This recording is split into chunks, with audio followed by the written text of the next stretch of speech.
खबर असम से है। असम की एक बेटी ने असम रियासत का नाम पूरे मुल्क में रोशन किया है। नाजनीन यास्मीन को इसरो में ग्रेड 1 का साइंटिस्ट के तौर पर सिलेक्शन हुआ है, जिसके बाद पूरे इलाके में खुशी का माहौल है।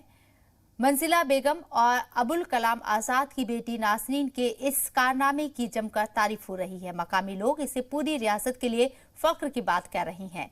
नाजनीन का कहना है कि उसने कभी साइंटिस्ट बनने के बारे में नहीं सोचा था, लेकिन इस कामयाबी से वो बहुत खुश है। 2020 চনত ইছৰ পৰীক্ষাত কোৱালিফাই কৰি সাহায্য হাৰিকোটাত নিযুক্তি লাভ কৰিছোঁ। আপোনালোকৰ পৰা দোৱা আহিব বিচাৰিছোঁ যাতে মোৰ কামত সফলতাৰে আগবাঢ়ি যাব পাৰোঁ। This is a resounding success for each and every single one.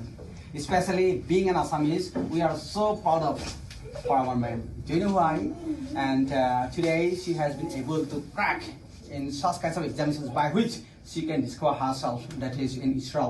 And you know the full form of ISRO, Indian Space Research Organizations. She has been a scientist, and she is the pride for we people, and we are proud of her.